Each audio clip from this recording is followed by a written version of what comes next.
मैं हूं वर्षा, स्वागत है आपका इस चैनल पे। आज हम बात करेंगे ऐसी कौन सी चीजें हमें स्टॉक्स खरीदने से पहले देखनी चाहिए। इसका पार्ट 1 वीडियो मैंने ऑलरेडी बना लिया है, तो अगर आपने वो वीडियो नहीं देखा है तो मैं डिस्क्रिप्शन पे उसका लिंक डाल दूंगी, आप देख सकते हैं। वो वीडियो जरूर देखिएगा, ठीक है। उसके बाद ये वीडियो कंटिन्यू कीजिएगा। अब कुछ इसमें अगेन क्वालिटेटिव एस्पेक्ट्स हैं, कुछ क्वांटिटेटिव एस्पेक्ट्स हैं। तो क्वांटिटेटिव नंबर्स या कौन से रेशियोज देखने चाहिए और इन एडिशन वो हम बाद में देखेंगे। पहले कुछ क्वालिटेटिव चीजें देख लेते हैं। सबसे पहले ना आपने पीटर लिंच नाम सुना होगा, बहुत बड़े इन्वेस्टर रह चुके हैं। तो उन्होंने ना कुछ कैटेगराइजेशन लाया था, तो मैं वो आपको कैटेगराइजेशन बताऊंगी कि कुछ कौन से स्टॉक्स किस कैटेगरी में आपने डालने चाहिए और ये क्यों जरूरी है ना। इससे आपको समझ में आएगा कि कंपनी फास्ट ग्रोवर है, स्लो ग्रोवर है, या कंपनी आपको कितना रिटर्न या स्टॉक बेसिकली कितना रिटर्न दे सकता है, या कंपनी की सेल्स ग्रोथ कैसे हो सकती है। तो इससे आपको अंदाजा लग जाएगा। सबसे पहली कैटेगरी है फास्ट ग्रोथ कंपनीज की। ये ऐसी कंपनियां हैं जो बहुत ही फास्ट ग्रो करती हैं। जितनी तेजी से इकोनॉमी बढ़ रही है उससे काफी तेजी से ये कंपनी की ग्रोथ होती है। सो प्रॉफिट ग्रोथ देखोगे, सेल्स ग्रोथ देखोगे, बहुत फास्ट ग्रो हो रही है। सो ऐसी कंपनीज आपके बास्केट में होनी चाहिए। So example IEX, Indian energy exchange, ये बहुत ही फास्ट ग्रोअर कंपनी है। तो आप इसकी सेल्स देखोगे, प्रॉफिट देखोगे तो अच्छी ग्रोथ है। और आगे जाके the most important thing is कि आगे जाके ये बहुत आगे इसमें बहुत ग्रोथ होने वाली है। मैंने IEX पे एक वीडियो बना के रखा है, मैंने जिसपे इसका पूरा फंडामेंटल एनालिसिस किया, तो आप वो वीडियो देख सकते हैं, मैं डिस्क्रिप्शन पे लिंक डाल दूंगी। तो क्यों IEX मुझे अच्छा लगता है, क्योंकि फ्यूचर में ना इसकी बहुत अच्छी ग्रोथ होने वाली है। अगर कुछ चीजें जो चीजें प्ले आउट हो गई ना, उससे कंपनी को बहुत ग्रोथ होगी।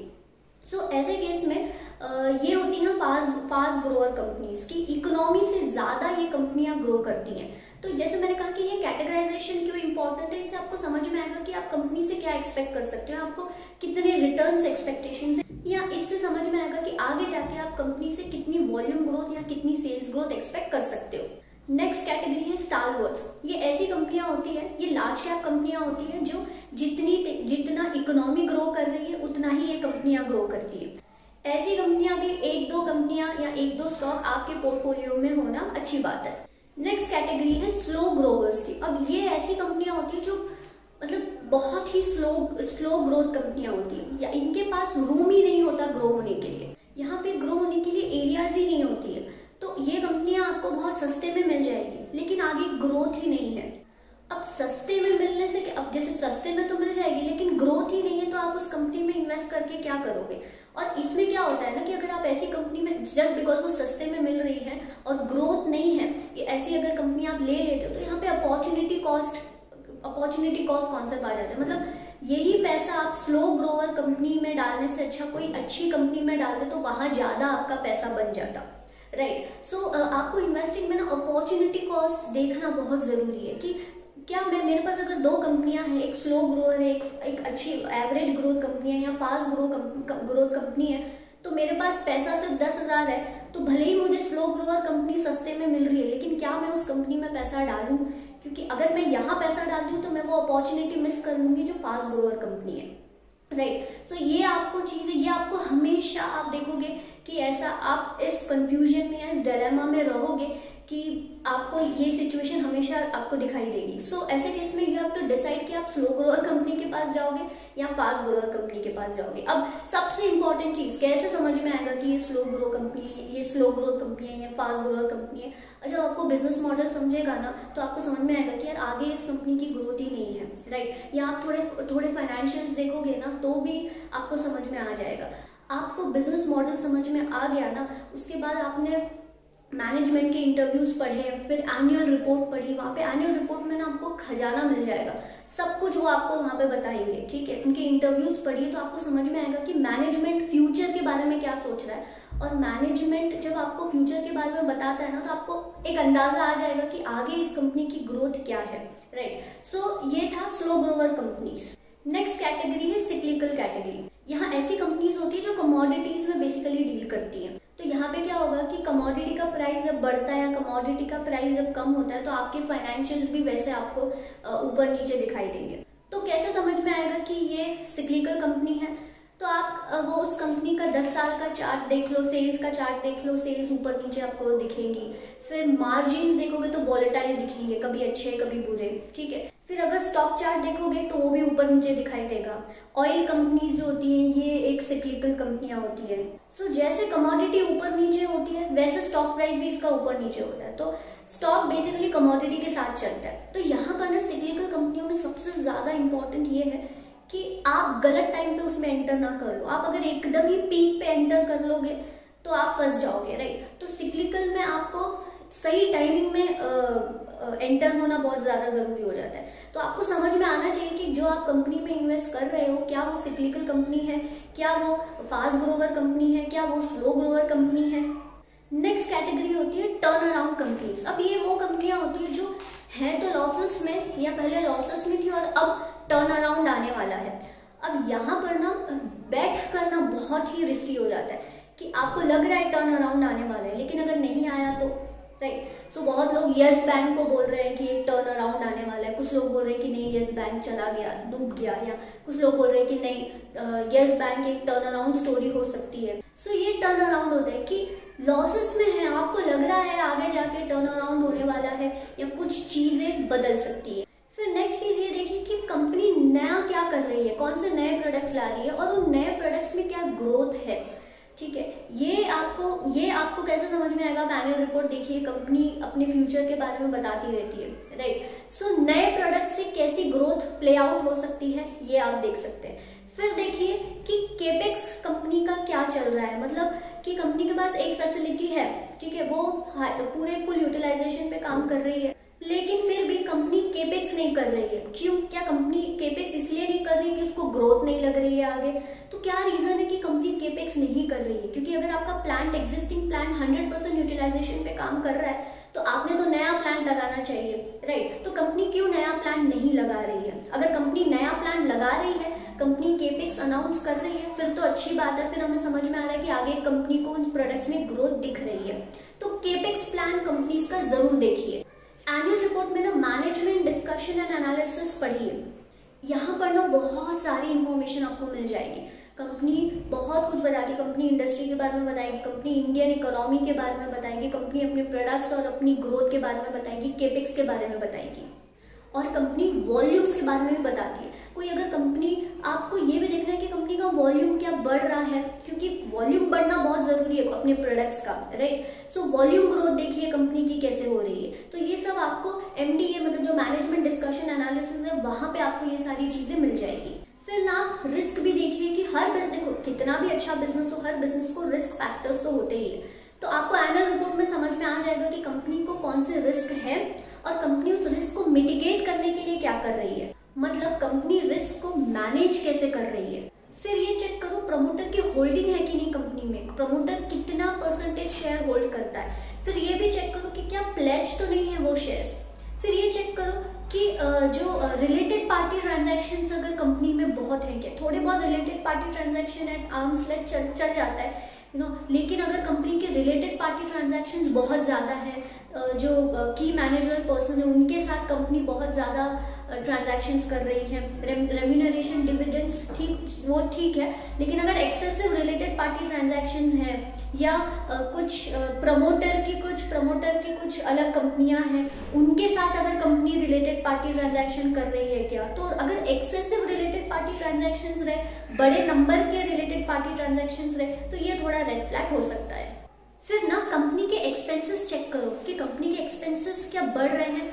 थोड़े बहुत जो नॉर्मल हर साल बढ़ता है दैट इज फाइन, लेकिन अगर एकदम से बहुत बढ़ गए हैं तो चेक करो क्यों बढ़ गए हैं। एकदम से बहुत कम हो गए हैं तो भी चेक करो क्यों कम हुए हैं। जैसे 2020 या 2021 में, मार्च 2020 या मार्च 2021 में आप देखोगे कि बहुत सारे कंपनियों के एक्सपेंसेस बहुत कम हो गए। क्यों? ट्रैवल ज्यादा हुआ नहीं एम्प्लॉइज का, सेल्स भी मतलब फील्ड पे लोग गए नहीं सेल करने, राइट। सो घर से ही काम कर रहे थे, इसके वजह से बहुत खर्चे कंपनीज के कम हो गए। लेकिन क्या ये खर्चे जो कंपनीज के कम हुए हैं क्या ये सस्टेनेबल है, ये आप चेक करो। तो अगर एकदम ही एक्सपेंसेस बढ़ जा रहे हैं तो भी चेक करो, एकदम ही कम हो जा रहे हैं जिसकी वजह से प्रॉफिट बढ़ गया, राइट, कि एक्सपेंसेस इतने कम हो गए इसके वजह से प्रॉफिट में ग्रोथ आई है, इसके वजह से मार्जिन अच्छे दिख रहे हैं, तो आप चेक करो कि क्या ये सस्टेनेबल है। क्या आगे जाके भी इतने ही कम एक्सपेंसेस रहेंगे क्या। फिर चेक करो CFO वर्सेस पैट कैसा है, cash flow from operations versus profit after tax, कि आपने प्रॉफिट्स तो कमा लिए लेकिन वो प्रॉफिट्स कैश में कन्वर्ट ही नहीं हुए, क्योंकि अकाउंटिंग एक्रूअल बेसिस पे चलती है कि मान लो अगर आज मैंने सेल किया है 100 रुपए का, तो मैं उसको सेल करके दिखा तो दूंगी, राइट, अपने फाइनेंशियल एनालिसिस, अपने फाइनेंशियल बुक्स में उसको दिखा तो दूंगी, लेकिन वो पैसा मुझे वो पैसा हो सकता है कि कस्टमर मुझे बाद में दे। सो ऐसे केस में मेरे बुक्स पे प्रॉफिट्स तो दिखेंगे, लेकिन कैश फ्लो, जो कैश फ्लो स्टेटमेंट है वहां पे मेरा कैश फ्लो फ्रॉम ऑपरेशन नहीं दिखेगा, मतलब कैश में वो पैसा मुझे आया ही नहीं है। सो चेक कीजिए, पिछले 10 साल में चेक कीजिए कि अगर प्रॉफिट 1000 करोड़ है तो कैश जो CFO है, कैश फ्लो फ्रॉम ऑपरेशन है, वो कितना है। अगर वो भी 1000 करोड़ है, गुड थिंग, अगर 1000 करोड़ से ज्यादा है, वेरी गुड, लेकिन अगर 1000 करोड़ से कम है फिर ये थोड़ी नेगेटिव साइन हो जाती है, क्योंकि 10 साल में भी आपने अपने प्रॉफिट्स को कैश में कन्वर्ट नहीं किया। और अगर जब भी आप देख रहे हो कि प्रॉफिट और कैश फ्लो फ्रॉम ऑपरेशन में जो अंतर है वो फाइंड आउट कीजिए क्यों है। क्या रिसीवेबल ज्यादा है कि कंपनी जो कस्टमर्स है उनसे पैसा कलेक्ट नहीं कर पा रही है, उसकी वजह से CFO कम है, या कंपनी का पैसा इन्वेंट्री में फंसा हुआ है, इसके वजह से CFO कम है। सो ये सारे रीजंस फाइंड आउट कीजिए। फिर चेक कीजिए कंपनी का EBITDA मार्जिन क्या है, अगर बढ़ रहा है तो रीजंस फाइंड आउट कीजिए, अगर कम हो रहा है तो भी रीजंस फाइंड आउट कीजिए। जैसे प्रिंस पाइप्स के केस में हमने देखा था कि EBITDA मार्जिन क्यों बढ़ रहे हैं, और सारे पाइपिंग कंपनीज के बढ़ रहे थे क्योंकि उनको इन्वेंट्री गेन्स हो रहे थे, राइट। सो ऐसे केस में अगर आप एस्ट्रल देख लो, प्रिंस पाइप देख लो, सुप्रीम देख लो, इन सबके EBITDA मार्जिन बहुत बढ़ गए थे इस साल क्योंकि उनको इन्वेंट्री गेन्स हुए थे। तो चेक करो कि EBITDA मार्जिन क्यों बढ़ रहे हैं, और अगर जो बढ़ रहे हैं क्या वो सस्टेनेबल है या टेम्पररी रीजंस की वजह से बढ़ रहे हैं। और ना EBITDA मार्जिन भी कॉम्पिटिटर से चेक करो कि उसी इंडस्ट्री में उस कंपनी का कॉम्पिटिटर के EBITDA मार्जिन कैसे, तो इससे आपको अंदाजा आ जाएगा। फिर जो CFO वर्सेस पैट है वो भी कॉम्पिटिटर के साथ चेक कीजिए, तो आपको अंदाजा आ जाएगा कि कंपनी का अच्छा है या बुरा है। फिर चेक कीजिए रिसीवेबल डेज, मतलब आपने मान लो प्रोडक्ट्स तो बेच दिए, ठीक है, लेकिन आप जो कस्टमर है उससे पैसा वसूल नहीं कर पा रहे हो, राइट, आपका पैसा रिसीवेबल्स में फंसा हुआ है, क्योंकि कस्टमर्स को हम कभी कभी क्रेडिट पे गुड्स दे देते हैं और कस्टमर हमें बाद में पैसा देता है। तो ऐसे केस में हमारा पैसा इन रिसीवेबल्स में फंस जाता है। तो रिसीवेबल डेज आपको ये बताते हैं कि कितने दिन लगते हैं कंपनी को पैसा कस्टमर से वसूल करने में। तो अगर रिसीवेबल डेज बढ़ते ही जा रहे हैं मतलब कंपनी कस्टमर से पैसा ले नहीं पा रही है और उसको दिक्कत हो रही है और उसको धंधा तो फिर भी करना है, तो ऐसे में उसको कर्जा लेना पड़ सकता है डे टू डे ऑपरेशंस के लिए।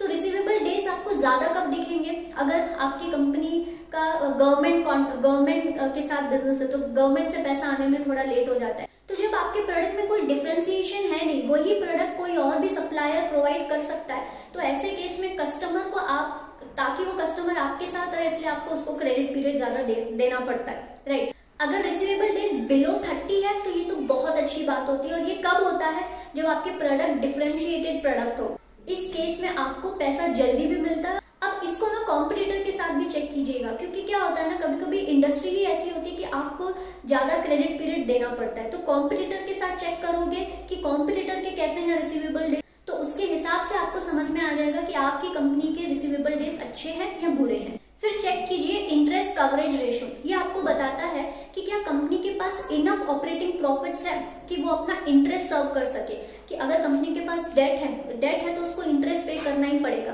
तो क्या कंपनी इतने ऑपरेटिंग प्रॉफिट्स जनरेट कर लेती है कि वो आसानी से अपना इंटरेस्ट पेमेंट कर ले। तो बहुत सारी कंपनीज के interest coverage ratio double digit में होता है, विच इज वेरी गुड। तो जितना ज्यादा इंटरेस्ट कवरेज रेशियो उतना अच्छा, उतनी अच्छी चीज होती है। उससे ये समझ में आता है कि कंपनी बुरे टाइम में भी अपने डेट को सर्विस कर सकती है। रिसीवेबल डेज जितने कम उतने बेहतर। फिर चेक कीजिए इन्वेंट्री टर्नओवर रेशियो, ये बताता है कि कंपनी अपनी इन्वेंट्री कितनी बार रोटेट कर रही है। जितना इन्वेंट्री टर्नओवर रेशियो ज्यादा उतना अच्छा। इससे ये समझ में आता है कि कंपनी का इन्वेंट्री में ज्यादा पैसा फंसा नहीं हुआ है। लेकिन कभी कभी क्या होता है कि बहुत सारी इंडस्ट्रीज में ऐसा होता है कि कंपनी को ज्यादा इन्वेंट्री रखनी पड़ती है, ज्यादा SKUs रखने पड़ते हैं। तो आपको ये चेक करना है उस इंडस्ट्री में, जो इंडस्ट्री में आपकी कंपनी ऑपरेट कर रही है, उसके कॉम्पिटिटर्स का इन्वेंट्री टर्नओवर रेशियो कैसा है। कॉम्पिटिटर्स के साथ चेक करोगे ना तो आपको अंदाजा आ जाएगा कि आपकी कंपनी का इन्वेंट्री टर्नओवर रेशियो कॉम्पिटिटर्स के हिसाब से कितना अच्छा है, राइट। तो जितना इन्वेंट्री टर्नओवर रेशियो ज्यादा उतना अच्छा। इसको आप और एक चीज से समझ सकते हो, जैसे यहाँ पर हमने क्या किया, रेशियो निकाला, लेकिन अब हम इसी को डेज में भी कन्वर्ट कर सकते हैं। तो डेज का फॉर्मूला ऐसा है। अब इस फॉर्मूले के हिसाब से हमारा डेज कितना आया, 73 डेज। इसका मतलब ये होता है कि कंपनी को 73 डेज की इन्वेंट्री रखनी पड़ रही है। करीबन 2.5 महीने का सेल्स का पैसा इन्वेंट्री में फंसा हुआ है। सो यहाँ पे ये समझना है कि रेशियो अगर आप देख रहे हो तो जितना ज्यादा रेशियो उतना अच्छा। अगर आप नंबर ऑफ डेज देख रहे हो तो जितना कम डेज उतना अच्छा। रेशियो जितना बढ़ा हुआ उतना अच्छा, डेज जितने कम है उतना अच्छा। नेक्स्ट चेक कीजिए फिक्स्ड एसेट टर्नओवर रेशियो।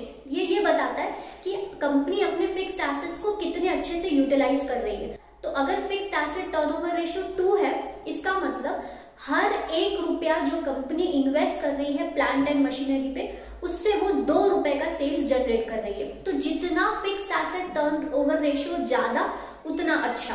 तो पिछले 10 साल का fixed asset turnover ratio check कीजिए, और हो सकता है कि शॉर्ट टर्म में आपको दिखाई दे कि फिक्स्ड एसेट टर्नओवर रेशियो कम है। हो सकता है कि कंपनी ने कोई नया केपेक्स, नया प्लांट लगाया है तो वो 100% यूटिलाइजेशन पे काम एज सच करता नहीं है और उससे सेल्स एकदम से जनरेट नहीं करती है, राइट। सो ऐसे केस में फिक्स्ड एसेट टर्नओवर रेशियो आपको कम दिख सकता है, लेकिन लॉन्गर पीरियड में आप देखिए कि अगर fixed asset turnover ratio stable है तो ठीक है, बढ़ रहा है तो बहुत अच्छी बात है।